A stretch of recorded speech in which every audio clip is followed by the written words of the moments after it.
boop, beep boop, beep boop. A Just the Network production. Beep boop boop.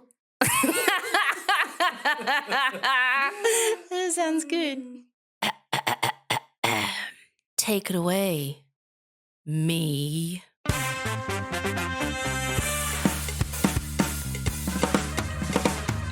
Hello, Gisners, and welcome to Just the Gist. I'm your host, Rosie Waterland, and in this podcast, I tell entertaining stories about anything and everything, but with just the gist of what you need to know to help you sound impressive at a dinner party.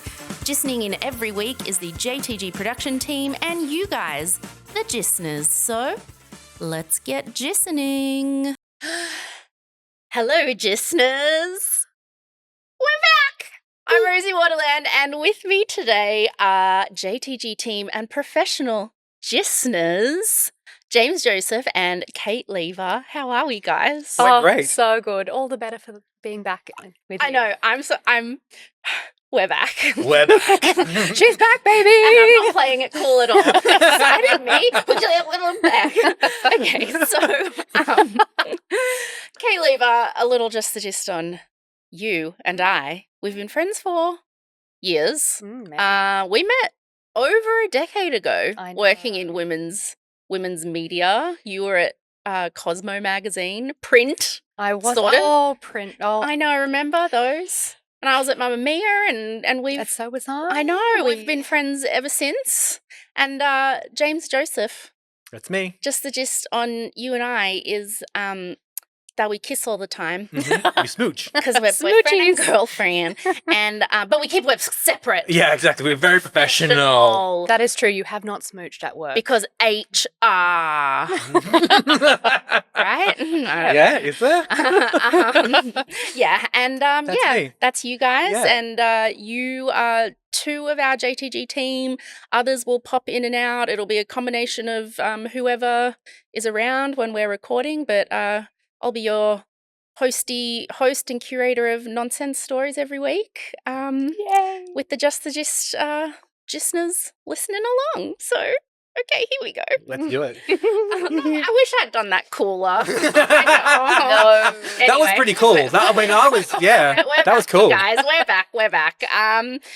So you may have noticed that Just the Gist has a brand new podcast feed, and this is it. So please subscribe to it, the one that you are on, and there's going to be a mix of brand new Just the Gist stories as well as brand new re-recorded versions of stories from the original JTG back catalogue that you can't listen to anymore. And those episodes have the words Rosie's version next to the episode title in brackets. And I knew I was going to do things this way when I started planning bringing Just the Gist back. And so I knew as well that I wanted this topic, today's Just the Gist topic, to be the very first story I give Just the Gist of when we came back. And that's because this is Just the Gist of something that's about the music industry, but I think it also does a pretty good job of giving Just the Gist of similar situations that may occur in other creative industries also, like maybe podcasting. Maybe. I Just don't- as an right. example. No situation in particular, like especially not one that I'm legally unable to talk about due to an NDA.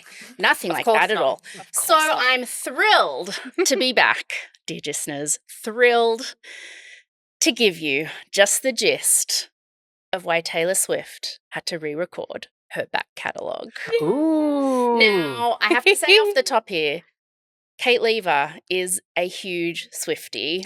I am not. I didn't know that about you. Did you not? No. Oh, She's a huge Swiftie, so That she's changes things. surprise. she's gonna have to rein herself in here a little because I this will. is just the gist. Mhm. We give you just enough to make you sound impressive at a dinner party.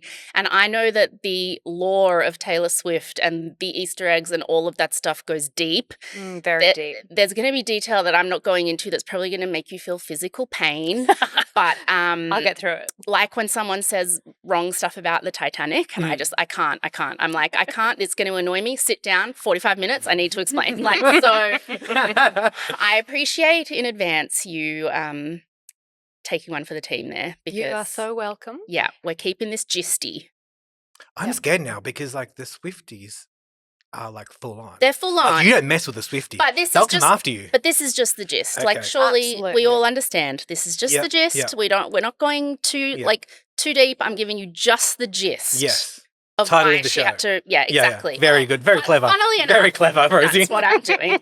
So, Taylor Swift having to re-record her back catalogue was a pretty big news story recently, actually. On my birthday, May 30th in 2025, Taylor Swift announced that she'd finally been able to buy back the master recordings and full ownership of her first 6 albums. I think everybody would have heard about this headline or story in some way, but there's also quite a lot of detail to it that if you're not super across it, you would have just been like, what? How? I thought she doesn't own it. Isn't she touring? But I listened to her songs. What do you mean she doesn't own it? I don't understand. Whatever. Okay, fine. She won a thing. Like, I think there was a lot to it that people it went over their heads.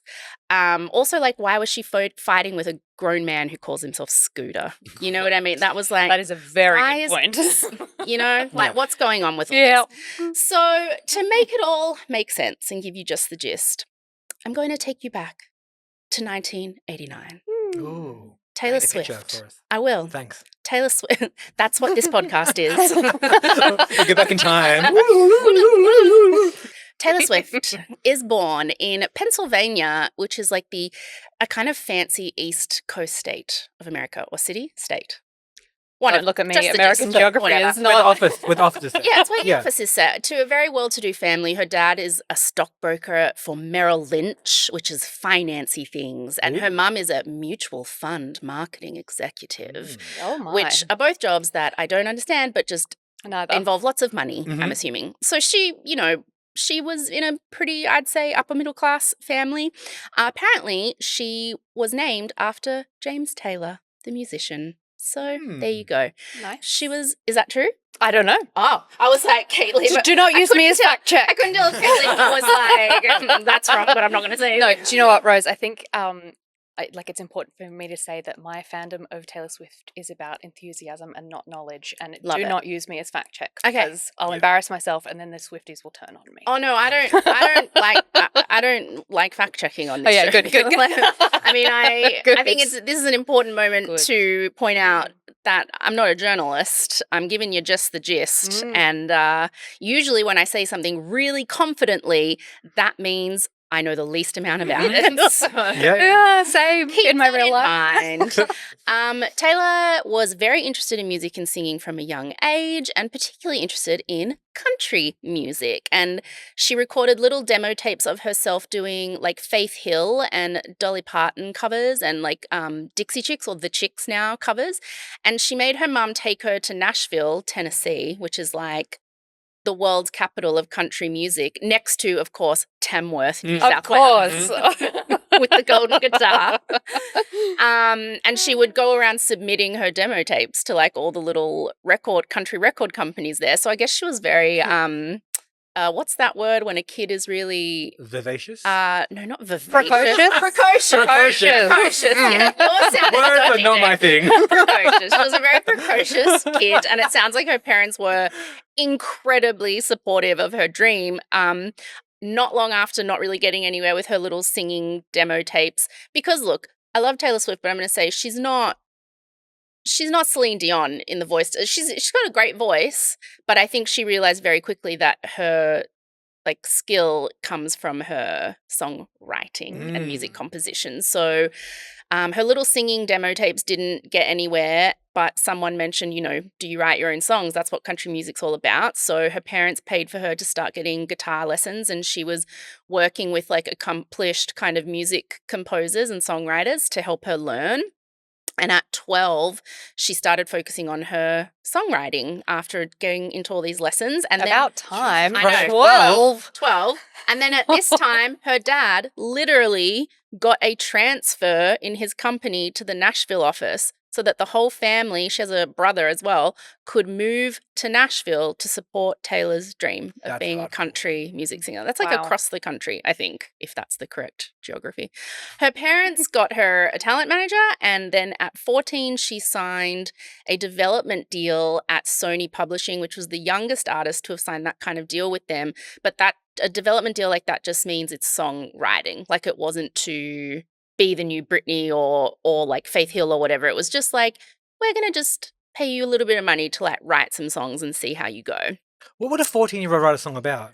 She wrote stuff about her life. Like, she's always been, from what I've gathered, like, I'm not the hugest Swiftie, but I'm not a fan, you know what I mean? Mhm. She, even back then, was very, and it sounds like when you have very supportive parents like this, I mean, I wouldn't know, but she had a lot of confidence in her abilities, and she used to say, you know, I write about things that are important to me. Like, I'm this age, and I write about school and But- boys and Well, exactly. friendships that's it. breaking down and all that kind of stuff. Yeah. Yeah, actually, teenage girls go through a lot of the things that grown male musicians write about anyway. Oh. Yeah. Don't you, like, as in, like, heartbreak Yeah. and That's such an love interesting point. sickness Earlier. and- Yes, yeah, we're more we're emotionally just- developed. quicker. Yeah. yeah, exactly. I would, if I was like 14, my songs would be about like Skating. having shepherd's pie for dinner. Yeah. Just like sleeping in, and that's it. Like, I mean, hers, there probably were songs that were quite innocuous like that, but, you know, she was just writing about her life. And, you know, I think it was pretty evident pretty quickly that she was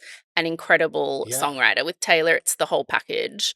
But, you know, with this deal, they weren't really releasing any of her music. They kept saying, oh, maybe when you're 18, we'll start releasing stuff. And she even then was saying to them, but these songs won't mean anything when I'm 18 because I'm writing them now and I'm 14 and I'm in year 8 or whatever. Like, even she understood that in a way they didn't. So she was getting frustrated with this development deal. And she was also performing all around town, around Nashville. She was like, you know, doing that thing where she would sing the Star Spangled Banner at like sports games and Oh. stuff. And she was performing in a little like open sort of mic concert thingy where a guy saw her, and he was called Scott Borchetta. And is it Borchetta? I don't know. It's I could have looked this up, and I was like, I'm going to pronounce it the wrong way. it's like La Just Pochetta. Is the it La whole Pochetta time. or La Pochetta? It's like Wait, bruschetta. Simon- Bruschetta. JTGT Simon's looking at me saying, it's cheddar? How do you know? He knows. He knows. He just Okay, knows. so it's Okay. Borchetta, because I was like, if I'm going to pick one, it's going to be the wrong one. I'm going to say it that way the whole time. Scott Borchetta.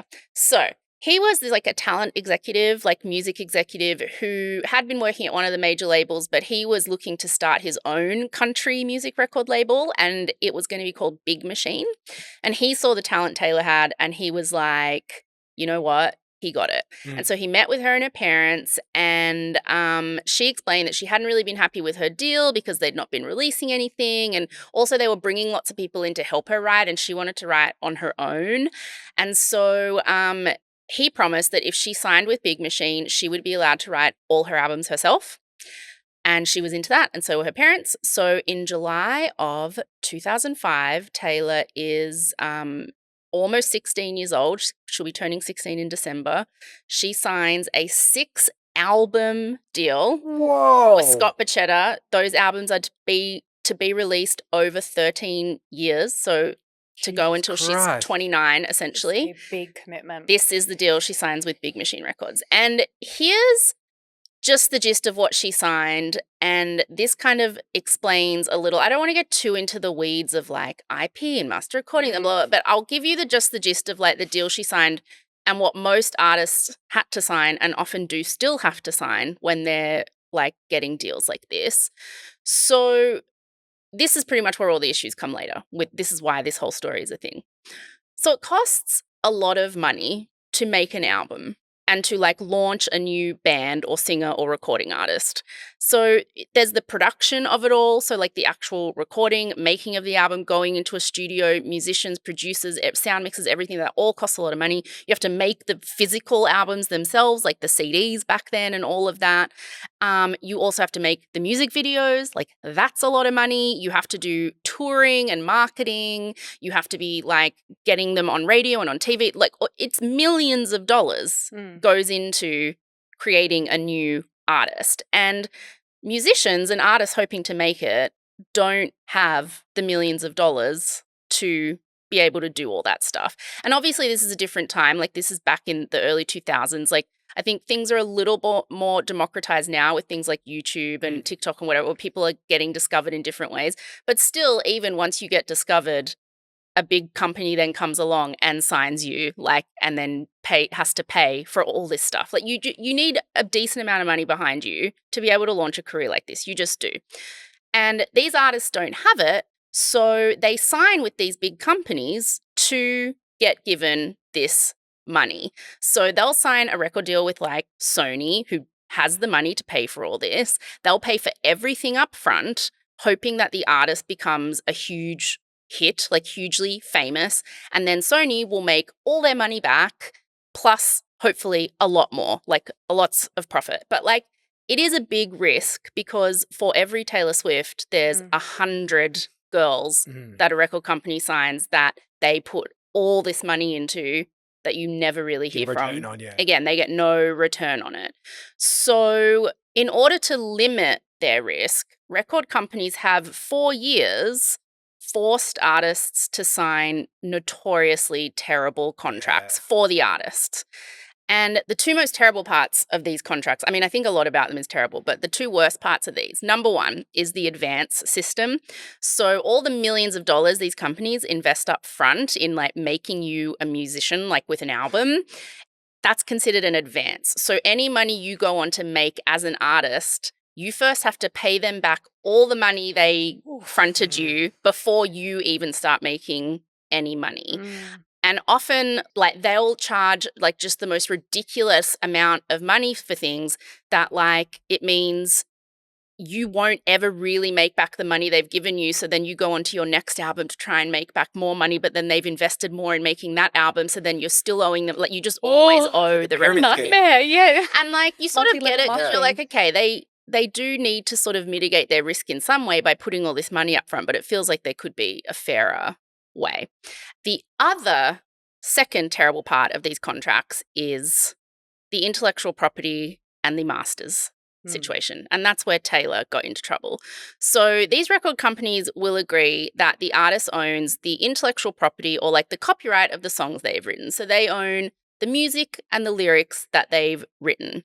But since the record company has paid for them to record those songs, they insist that they own the master recordings. So when an artist is in the studio and they've written a song and they go into the studio and literally record that song, imagine that song being recorded down onto a CD or like a tape or a sound file for the new kids. And then the company...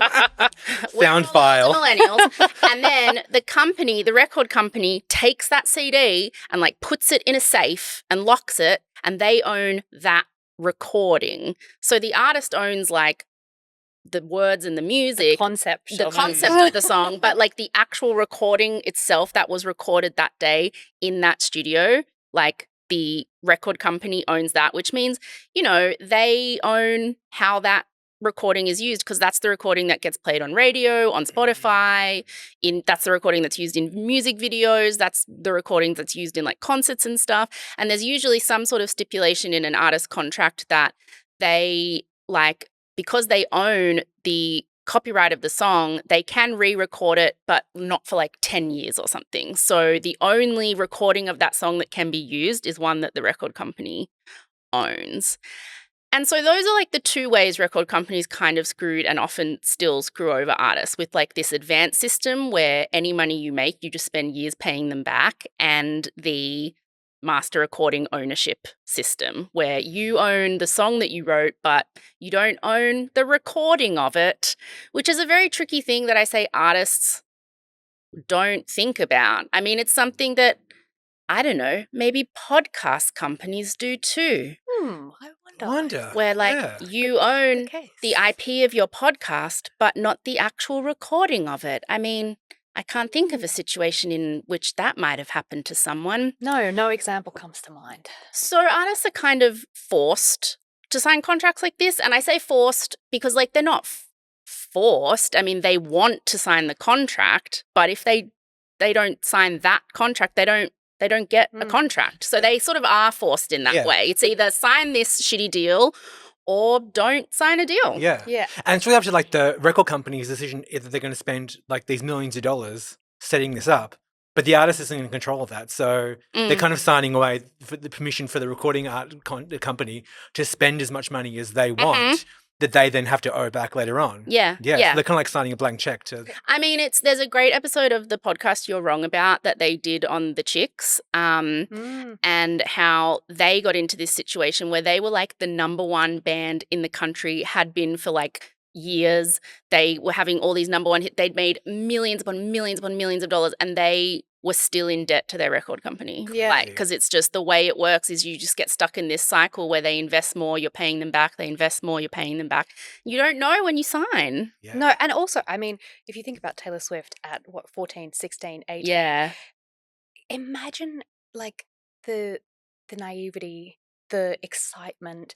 But they're basically saying, do you want a shot at fame? I don't know. If someone said that to me of, in the writer version of it at that age, I'd be like, yes, I'll do a deal with the devil. So please let me sign this terrible contract. You don't even know.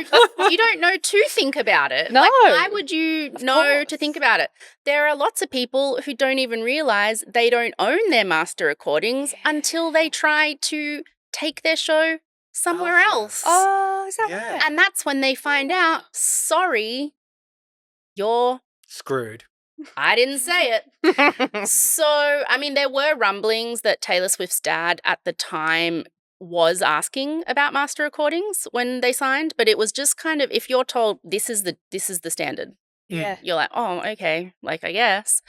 So Taylor signs this 6-album deal when she's 15 with Scott Pachetta and Big Machine, and they're going to be recorded over 13 years in exchange for a cash advance to make her albums and invest in her career.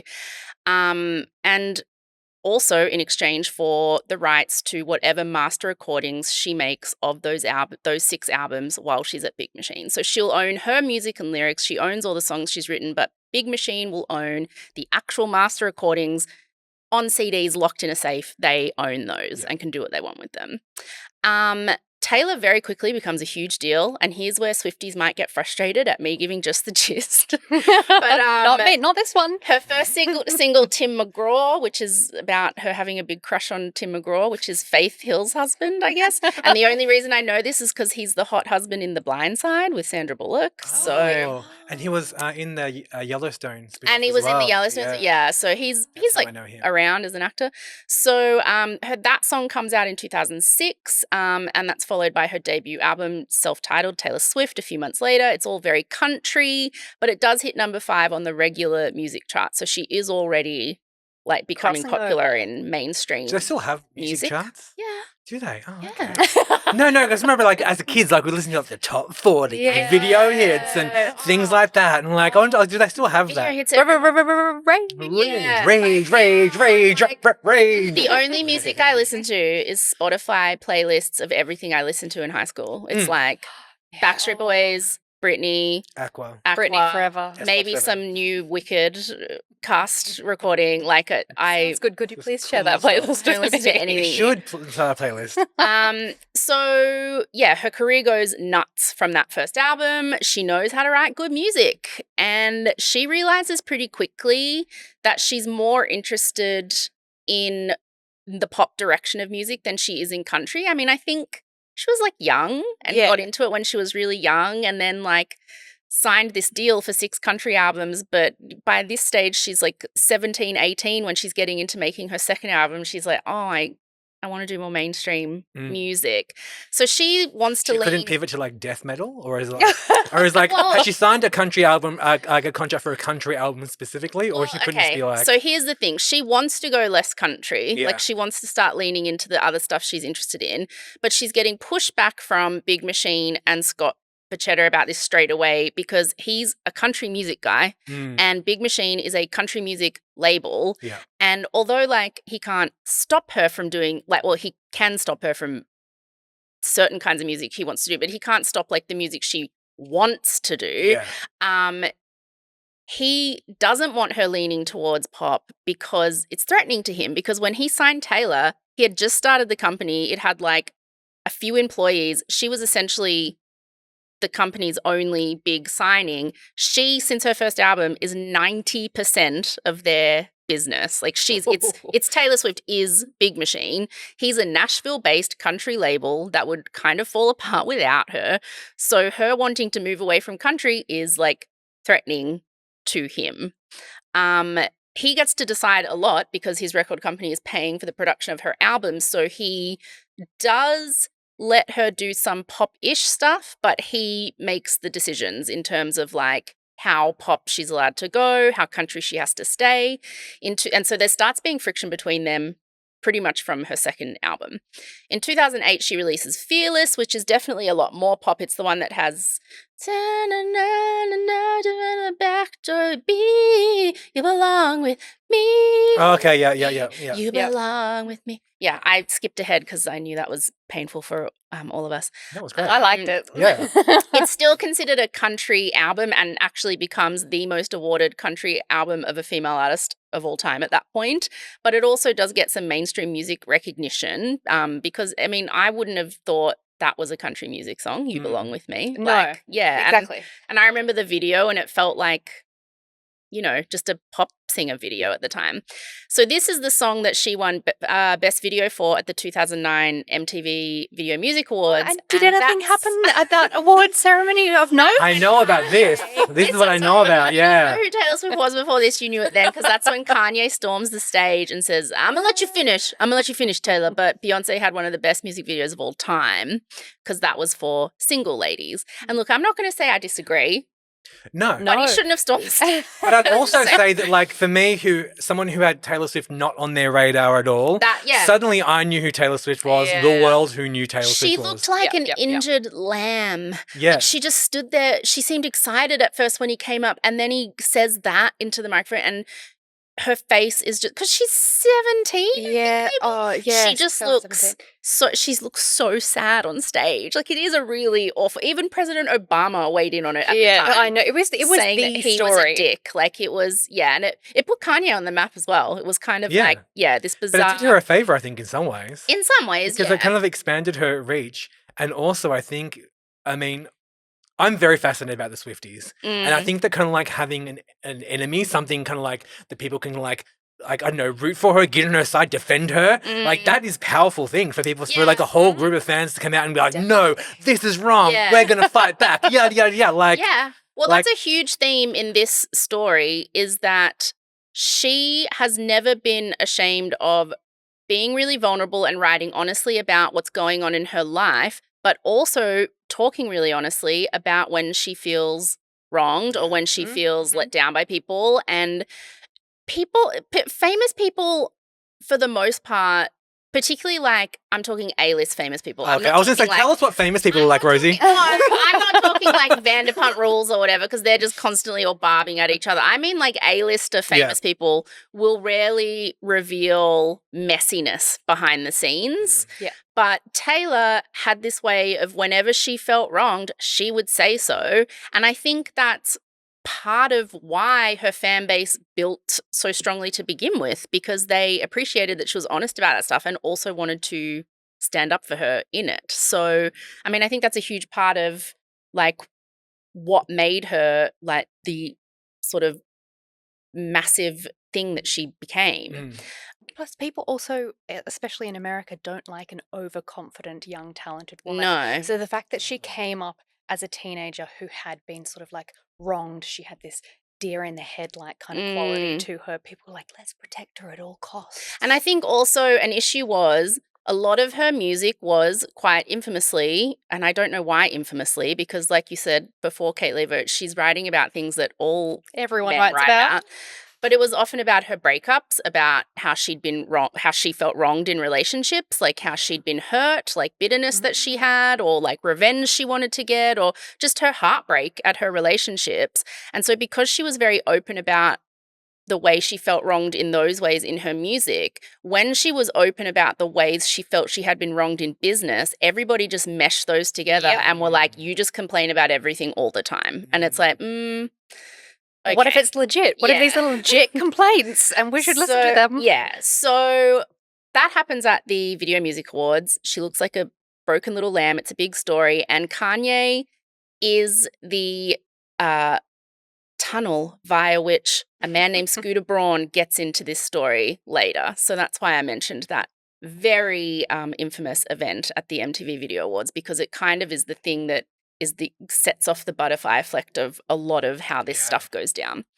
So after that, Taylor makes her next couple of albums, Speak Now and Red is the first album that she works with Max Martin on, who's a very famous pop producer that I remember reading him in the liner notes of like my Backstreet Boys albums from years ago. And Britney Spears. He's a very famous Swedish pop music producer who is a genius.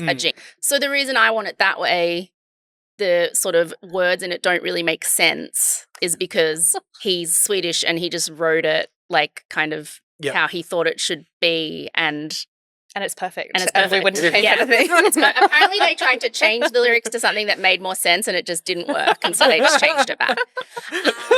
So she works on Max Martin with Red, and we know there's some tension at this point, like a lot more tension between her and Scott Borchetta, because doing an interview about the album at the time, she loved working with Max on some songs on the album, but she wishes she had been allowed to work more with him. So that was her like very pointedly dropping, you know, she's very good at talking to the media and dropping hints about when she's unhappy. So La Borchetta is like very much like La Borchetta. That's how I remember his name. La Borchetta. He's like, that's kind of like, she's past the country line then, working with Max Martin. Well, he let her work with him a little, but he would be like, no, she wanted to do the whole album with him. Yeah, he's like, no. Because he's terrified of her going, if she goes full pop, why would she stay with a country label when it comes time for her to sign a new deal, you know? So she's now done 4 of her 6 contracted albums with Scott, La Borchetta and Big Machine, and she's getting the shits with it. Like, she wants to write music her own style and the way she wants to write it, and she's also a very astute businesswoman by this point. Like, she's 25 at this point. She's been doing this a while. She leaves Nashville and moves to New York, which really stresses out Scott Borchetta. She starts paying for a lot of her own marketing and stuff like that because she wants to do it the way she wants to do it, and he won't pay for it the way she wants to do things to market herself as less of a country artist. So she just has started making so much money now that she doesn't need Big Machine so much. And she decides she's going to make the album she wants to make and fronts up a lot of her own money to make 1989. And that's when she works with Lena Dunham's old boyfriend. What was his name? Jack Antonoff. Jack Antonoff, yeah. What were you? Who's Max Antonoff? I don't know what you were saying. We were just talking about Max Martin, so I think you merged their names. Don't try and know pop culture things. You don't know things. You were so excited. I was like, it's Max Antonoff, isn't it? No, it's not. I don't know anything. So she, 1989, I mean, her instincts are on point. It becomes her highest selling album ever, and she goes on a huge tour that makes hundreds of millions of dollars. And at this point, she knows she wants to break away from Scott Borchetta and Big Machine, and he knows it too, and he's freaking out because she only has 1 album left to go on this 6-album deal. And she wants to buy her masters from him because after that last album, she's going to go almost definitely sign with another label. So she wants to take her masters with her. So she starts talking about owning her masters. He doesn't want her to go, and he knows how desperately she wants to own her master recordings. So he says to her, I'll only let you buy your master recordings from me if you re-sign a new recording contract with me after this one's over. And in that new contract, it will say that you can buy the masters of your old albums, but only one at a time. So every time you record a new album for me, you can buy the masters of one of your old albums. But also, he won't let her buy the masters of the new ones she's recording. So essentially, he's just trapping her in a deal like this forever, in which she's always having to like go back and re-record to get new. Like, it's a shitty deal, and she wants her master recordings. She does, but she doesn't want to get stuck in that situation. No way. So she says no. She's like, I want them, but not that much. Not in an unfair way. So she starts looking at other record companies. And here's where we're going to bring a grown man who calls himself Scooter into this story. So I mentioned before that Kanye West is how Scooter Braun comes into this story. Scooter Braun was a talent manager who had made his career kind of hustling, and then at one point discovered Justin Bieber on YouTube. So he like discovered him and was like, quite a discovery. I can make this guy famous. brought him from Canada to America, took him around to said, I'm your talent manager now, took him around to record companies to get him a deal. And after that, he managed the careers of lots of different people, Ariana Grande, Demi Lovato, blah, blah, blah. He made a butt ton of money just managing talent. And he eventually ends up managing Kanye West. He is managing Kanye West at the time Kanye and his wife, Kim Kardashian, succeed in getting everyone to hate Taylor Swift. Oh, okay. So this is where the beef goes back to, because initially Taylor had quite a good relationship with Scooter Braun. One of the first tours Justin Bieber did was opening for Taylor Swift, in a deal that was arranged with Scooter Braun because he was his manager. So, but then things go south when Scooter Braun signs Kanye, I think around not long after, or a few years after the MTV award thing, but around the time that this situation happens, in which Kanye has a new album coming out with a song called Famous, and it's the song where he wanted to put some lyrics about Taylor in the song. And they'd not really had the best relationship since the MTV Music Awards thing. But I think it was that thing where he was super cool in the industry and she wanted to be a good sport about it. So he calls her to get permission to put these lyrics about her in his new song, and Kim Kardashian records him talking to Taylor on speakerphone, when he calls her in this conversation. And Taylor agrees to the line he wants to put in his new song, which is, I think maybe one day me and Taylor might still have sex. And she kind of laughs and she's like, oh, that's not that bad. I thought you were going to be really mean to me.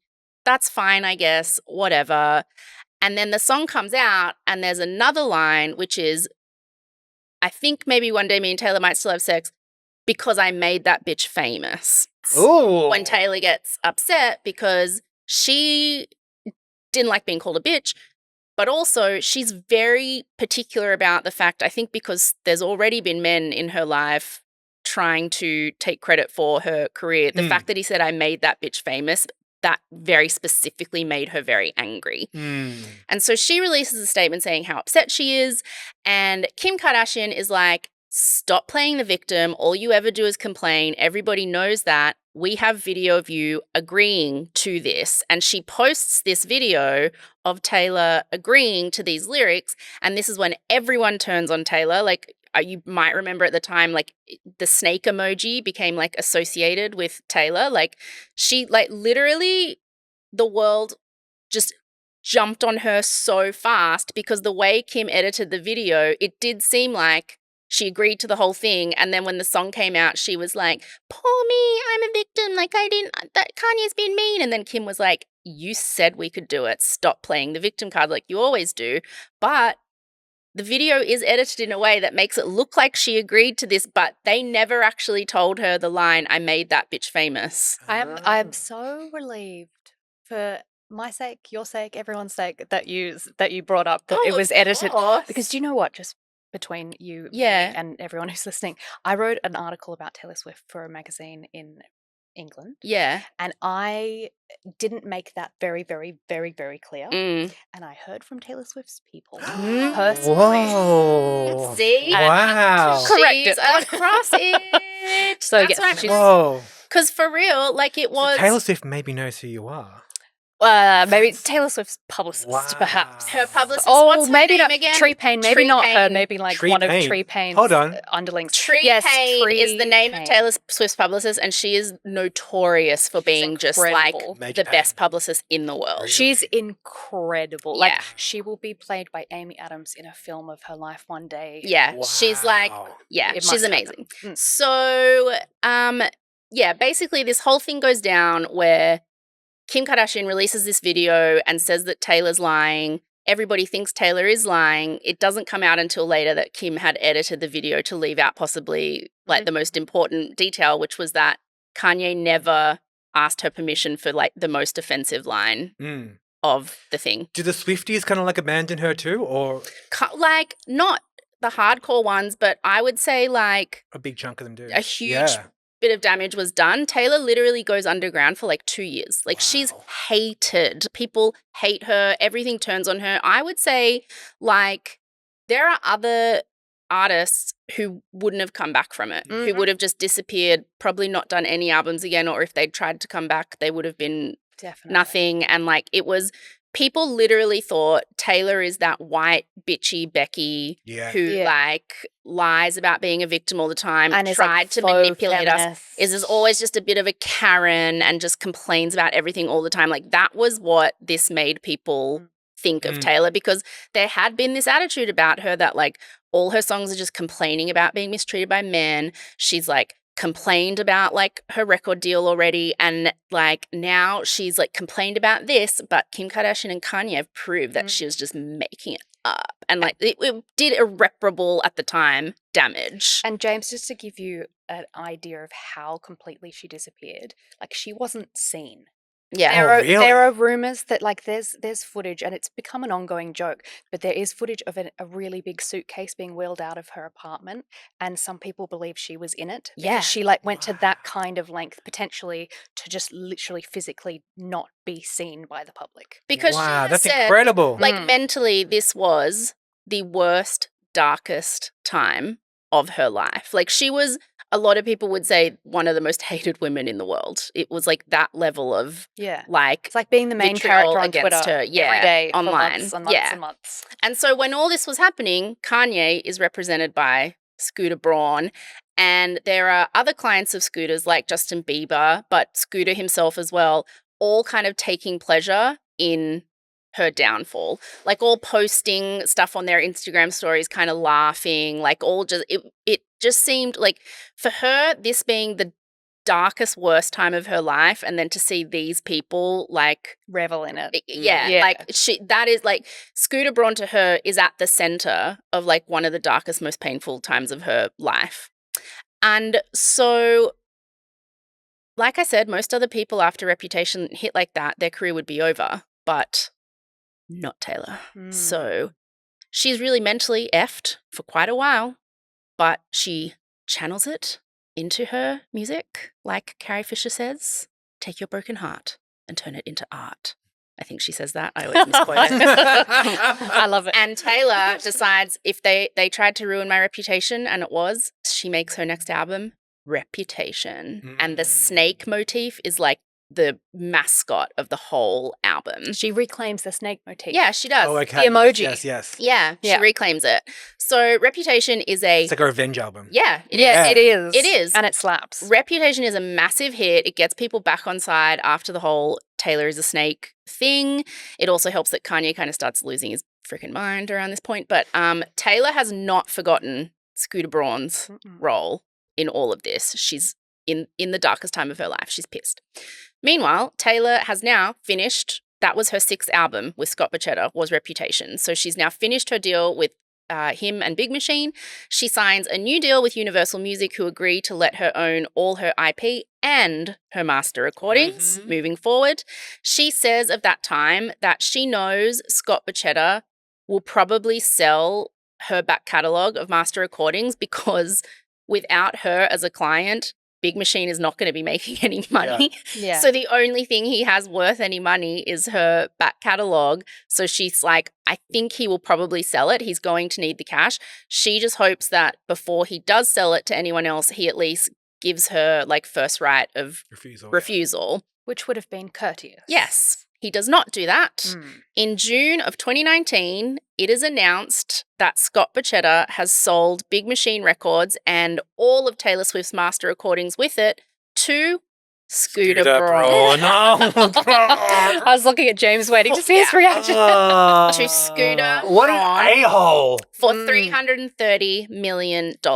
Taylor says she found out in the press, apparently Scott Borchetta sent her a text at like 3 o'clock in the morning beforehand, but she found out when she woke up in the press with everybody else. She releases a statement saying how devastated she is. She's not quiet about it. She says, part of this statement says, "For years I asked, pleaded for a chance to own my work. Instead, I was given an opportunity to sign back up to Big Machine Records and earn one album back at a time.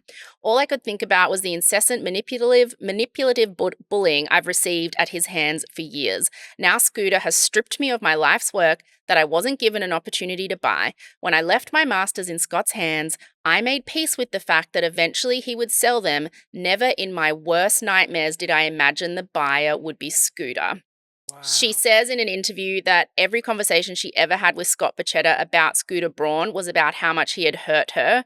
And she says, I guess he had 330 million reasons to forget anything I'd ever said about Scooter Braun. See, she does not hold back. I just Doesn't got hold back. shivers. That is a great statement. Yeah. That's poetry. And he, Knowing what a juggernaut she is now, Mhm. this has lit a fire under her Right? arms. but I don't think they anticipated. No. No, I No. think they thought they were outsmarting her the whole time. I Yeah. think they thought we can just make everyone think she's an hysterical woman.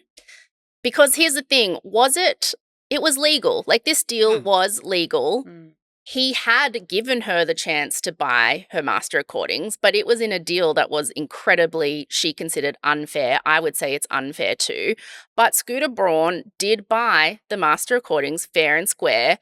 And people at the time, you know, at sort of the encouraging of Scooter Braun and Scott Pachetta, really tried to frame the narrative as Taylor's misleading people. Like, she's making you think that this has been stolen from her. Like, Scooter Braun has stolen her work. No one's stolen anything. He bought it. She was given the chance to buy it. She's lying to you just like she did with the Kanye West video thing, like, don't listen to her. She just manipulates people and plays the victim.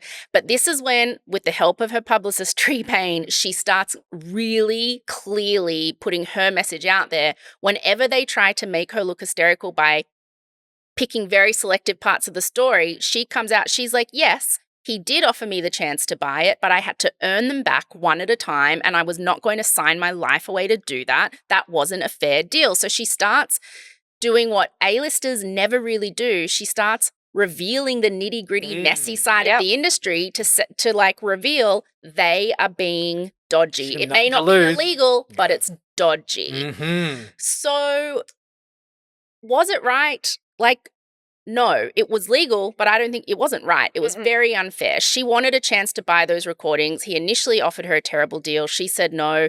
Then she wanted at least to be offered the chance to outbid whoever else he offered it to. She was denied. But now Scooter Braun owns the master recordings of her entire first 6-album back catalogue.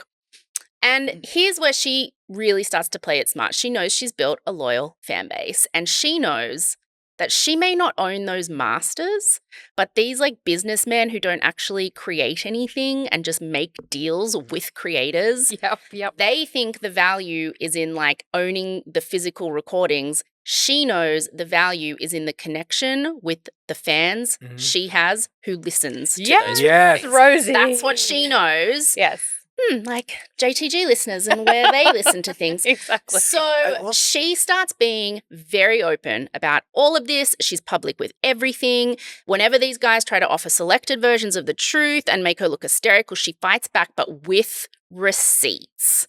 And then, because Scooter is copying a lot of heat from Taylor Swift fans about the whole situation, he's desperate for Taylor to sign an NDA to stop her from talking about all of this.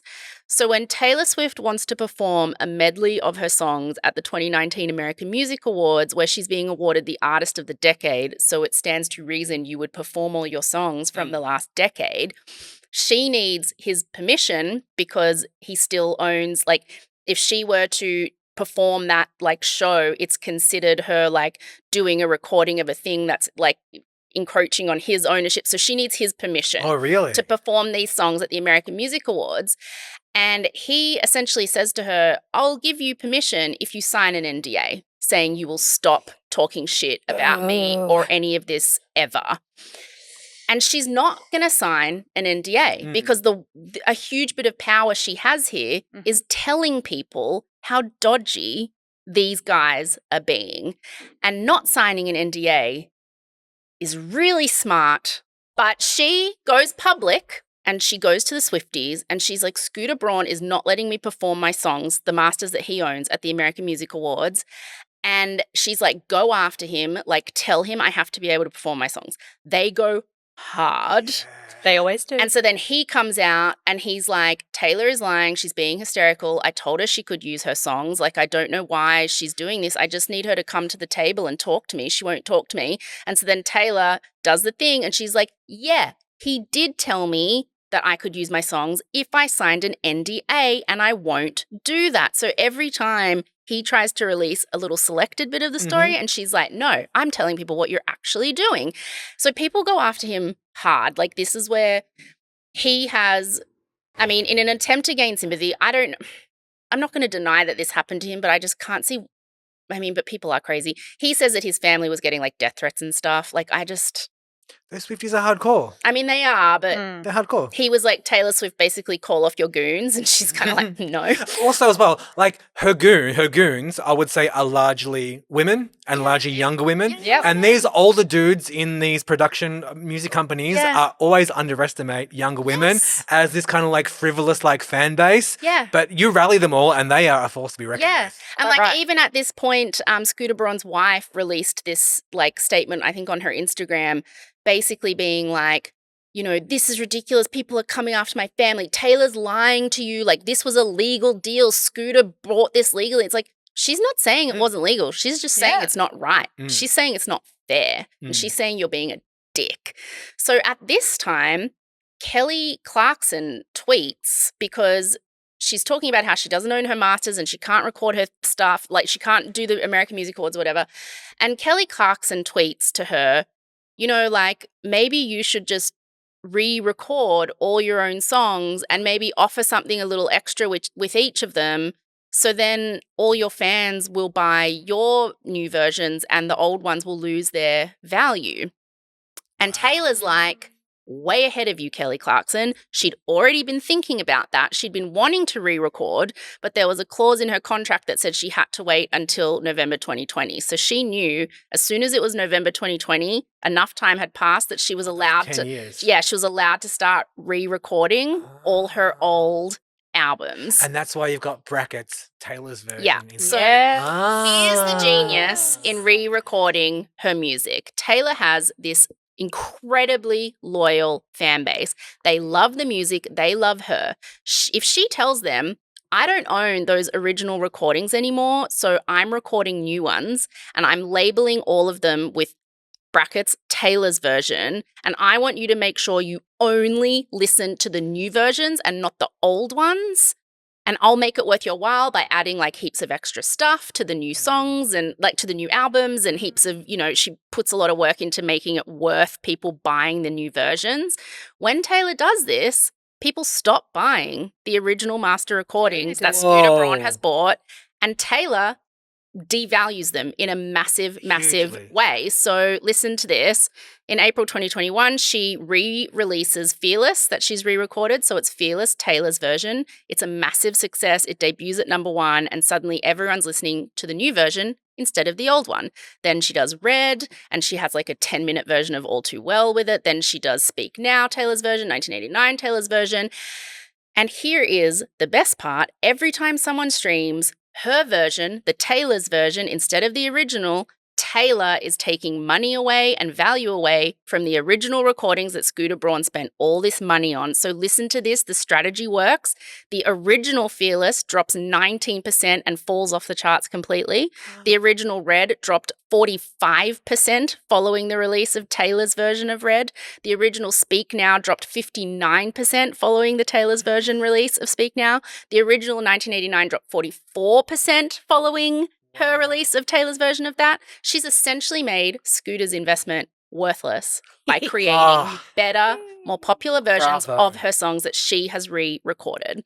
And Scooter realizes this very quickly, and he's like, I need to sell this, because he'd invested in this thinking, that dumb girl, like, I'm going to own her songs forever and make money off these songs forever, and there's nothing she can do about it.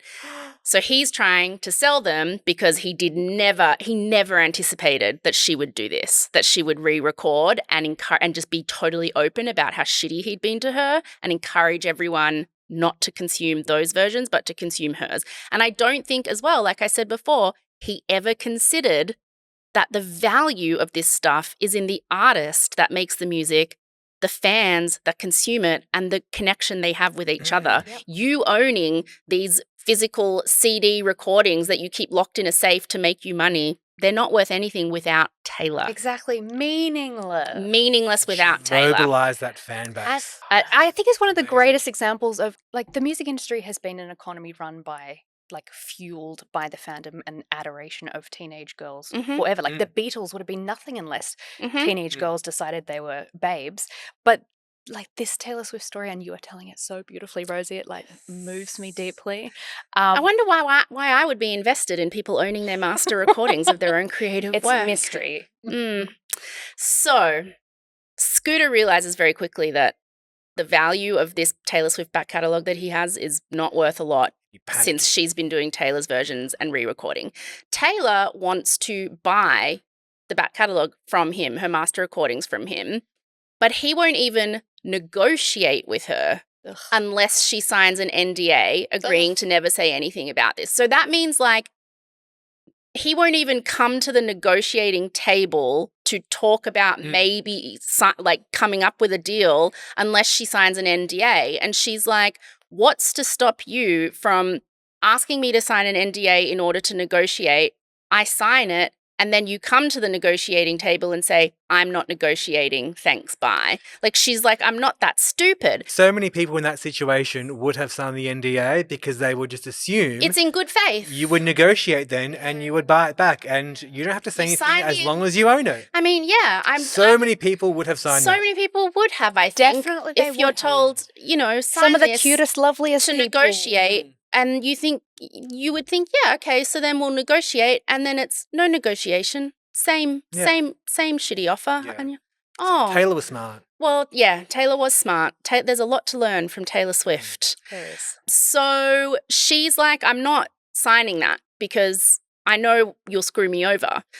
So she was smart not to agree to that. So Scooter still wants to offload these kind of essentially getting more and more worthless masters to someone because it's an investment he's made that is now not making a lot of money. Who would buy that? Well, he finds a private equity firm called Shamrock, which is just like, you know, one of those companies that invests money in things to try and make more money. Like, you don't need to know much more about it. And they're not, like, aware of the situation? Are they just like, but they still think so they it's worth actually, it? they still think it's worth it. It's Taylor Swift's masters. Yeah. Like, Yeah. you would still think, even if she's re-recording them, there's still money to be made, I guess. So Shamrock offers him $400 million. He sells it to them, but only if they agree to continue giving him a portion of the profits that the masters make. And they agree to that, and they try to do the right thing by Taylor. They go to Taylor and say, part of the condition of us even negotiating this deal with him was that we were not legally allowed to talk to you about it or offer you anything. So, like, they had been, like, prevented from going to her about it. But once they bought them, they went to her and said, we would like to offer you an equity partnership in Shamrock. So then essentially we'll co-own the masters because you will be like basically a co-owner of this company. We own the masters. So then you'll co-own the masters with us and we're going to let you just do whatever you want with them. And she appreciates this offer and is like quite excited and is going to sign until they say to her, but in our deal to get this, we had to agree to continue giving Scooter Braun profits from your masters. And she says, I'm not doing it then. Yeah. I will not do anything that contributes to him continuing to profit off my masters. So, sorry, no. She says, no, like I cannot come into an equity partnership with you knowing that he's still making money off me. So she refuses. And again, legally, like, they offered it to her. She could have taken that deal. Like, she's not denied that, but it wasn't fair. Yeah. She was like, that is not fair. So she won't do it.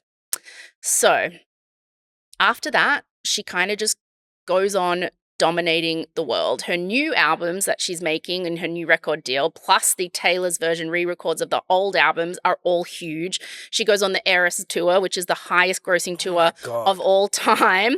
Shamrock, the investment company, they're technically not like losing money on her old masters. They still bring in the 6 albums that the back catalogue that they have. It still brings in $60 million a year. So like to us, that's pretty great. But to a massive billion, gazillion investment company, they're like, this is not worth, they thought they were going to be getting a lot more than that. $60 million a year is nothing. So the re-recordings have significantly devalued their investment. Like Taylor's version, the strategy was right. It's completely devalued the original master recordings. By 2023, Taylor's 4 re-recorded albums, the Taylor's version albums, were estimated to be worth $400 million, which matched what Shamrock had paid for her original masters. So she had just put her head down, got to work, kept re-recording her old albums. She kept promoting her new versions, like the Taylor's versions, and promoting her new albums. She just kept promoting the Taylor's version stuff so that the value of her original masters would just keep dropping and dropping and dropping and dropping. And then she just waited. Yeah. And then in 2025, She played the long game. It all paid off. Yeah. So on May 30, 2025, it was announced that Taylor Swift had reached a deal with Shamrock Investment Company to buy her entire back catalogue of master recordings. Not an equity partnership with them, nothing, buying it herself, hers outright. It turns out that when everybody was listening to the Taylor's versions of the songs and not the original masters, Shamrock realized they just weren't making as much money as they hoped. It wasn't worth it to them. So they had bought the masters from Scooter Braun, like I said, for $400 million. The actual number has never been released, but it's been reported that Taylor Swift bought them from Shamrock for $360 million. So that means they lost about $40 million in that deal. And Taylor's original masters plus the Taylor's versions and what they're worth now are now combined worth almost $1 billion. Wow. So by re-recording her albums, she's essentially doubled, her value. So I think Shamrock found out the hard way that the value in art is not in whoever can pay the most for it, but it's in the artist who creates it, the fans who love it, and the connection that artist has with those fans. That's where the value is. So a bunch of different men had tried to take ownership of Taylor's creative work pretty much from the start of her career, and they would try to make her look hysterical when she fought back and publicly pointed out their terrible, manipulative, shitty behavior. And was anything they were doing illegal? No, but it wasn't right. It wasn't fair. And she was angry that it wasn't fair. And so Taylor buying back her masters was considered a watershed moment, not just for the music industry, but for all creative industries in general. She released quite a long statement on the day saying how happy she was. She thanked not just her fans, but more of the general public for taking the time to understand what she said. It's like quite a complicated sort of music industry centric thing, like masters versus IP. And like she had worked hard with Tree Payne, her publicist, to get people to understand why this was important and why what was happening to her was so effed up. She also says in that statement that a lot of artists come to her now and say that they, have managed to negotiate a record deal in which they own their masters. So she has put pressure on a lot of these companies to come up with other ways to profit. Like, you're putting the money up front to help people produce their art, whether it be a podcast or an album or a TV show or whatever. You're putting that money up front, and so you deserve to mitigate your risk, but it doesn't have to be completely at the expense of the artist. Like, there are other ways for you to make sure you're going to profit at the end of this than owning an artist's creative work. Like, there are other ways. So record companies are now being forced to figure out other ways for them to profit from an artist that they've invested in, other than like completely owning their master recordings or whatever work they've done, their soul. So that's kind of just the gist of how Taylor Swift bought back her master recordings. I think one of my most favorite details about this whole thing is that in the end, she doesn't ever really reveal how much she bought it for. But what she does say is that when she finally did sign the deal that she signed it because it was fair. She signed it because it was fair. And it was a long time of waiting and being open about how she was being fucked around. And the people that she was fucked around by didn't like that she called them out. Like, I don't think Scooter Braun was expecting to be called out the way he was. He, up until that point, had been like kind of a universally, like, at least in the public, liked music producer. He was like, oh, he's the guy who did Justin Bieber and he does all these other people. Apparently in the industry, he was known to be quite brutal and ruthless. But publicly, when Taylor Swift called him out on this, when he bought her master recordings, I really thought he could just buy them. He thought he could just buy them with no consequence. And when she called him out, it was the first time that he'd publicly been called out for shitty, ruthless, like morally shitty, corrupt, bankrupt behavior. And he tried to flip the narrative into like, and I understand exactly how this feels, when she called him out for being shit, he tried to flip the narrative around into, how dare you call me out for this? Like, you're being hysterical. You're sending people after me. This is really unfair. How could you be doing this? And it's like, he couldn't believe that he was like, oh, what? Are these the consequences of my actions? It's like, yeah. And that she wouldn't be silenced either. She wouldn't have called out a shitty thing that you did unless you had done a shitty thing. Yes. Right? Oh, my God. So he, you know, his marriage ended a few years ago, and people have speculated that there's been some lyrics in some Taylor Swift songs about like your wife. Thick as thieves with your ex-wife. Yeah, like thick as thieves with your ex-wife. How do you think she found out? Blah, blah. Like, so people think there was some white-collar crime this involved. And it's oh, like, really? Did someone contact the FBI? Did someone contact? This is Taylor Swift going down her Kill Bill list. Do you know what I mean? Yeah. Scooter Braun has kind of, he ended up selling his company, stepping back from everything, doesn't really manage, I don't think, any talent anymore. He did an interview on Diary of a CEO, that podcast, like early in 2025, where he basically just talked about like, you know, that whole like, man has done a terrible thing and now he's coming out saying, did you know mental health is a thing? Oh, wow. My mental health was like really bad. So he's basically just talked about how that was the hardest time of his life, and like he, you know, like Taylor is essentially a bully who should have stopped all her fans coming after him, and blah, blah, blah. He just did that thing where a man realizes he's effed and goes, wait, but my mental health. Ugh. But she outsmarted him in business, and that's something that like these artists don't normally do. No. And she's outsmarted him in business, and he's turned around and being like, oh, mental health. It's like, no.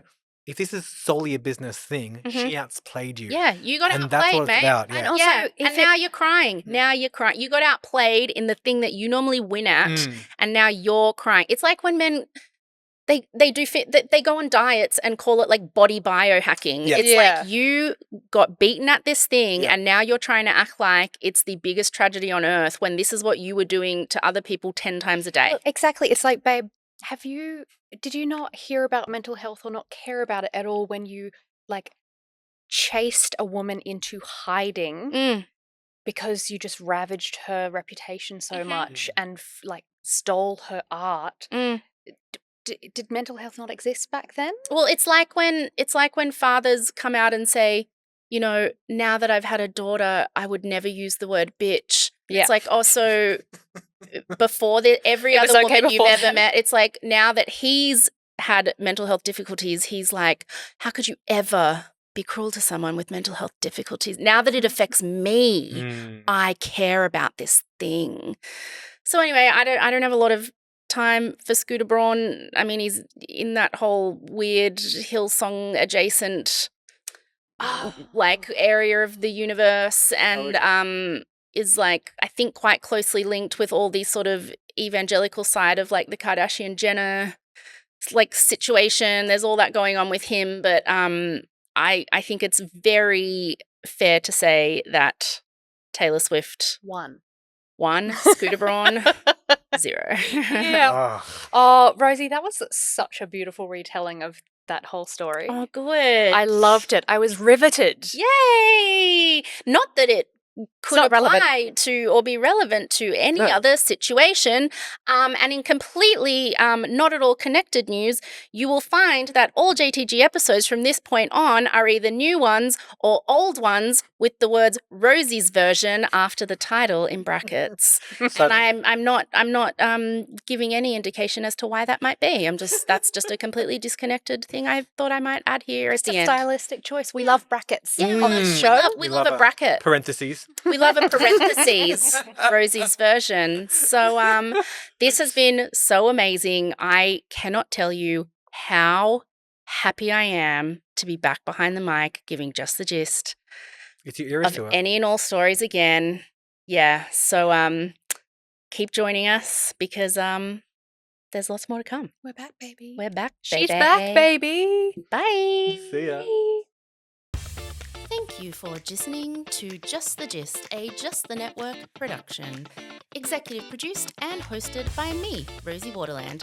Produced and edited by James Joseph with additional production support from JTG team Kate Lever and Hayley Stavely and Acast legends Guy Scott Wilson and Simon McDermott. Looking for breaking news? It drops on the Just the Gist Patreon every Tuesday, along with a whole lot of other bonus audio, video, and behind-the-scenes content, which you can access for just $1, $1 a week by clicking the link in the show notes or searching Just the Gist Podcast on Patreon. Follow Just the Gist on Instagram and TikTok at Just the Gist Podcast and watch the video version of every episode on our YouTube channel, also at, funnily enough, Just the Gist Podcast. Follow Rosie, that's me, in all of the places at Rosie Waterland. Want to give us a suggestion? Tell Rosie to stop singing so much? Email us at hello@justthegist.com.au. Thank you, as always, for listening. Now go say something impressive at a dinner party. Bye.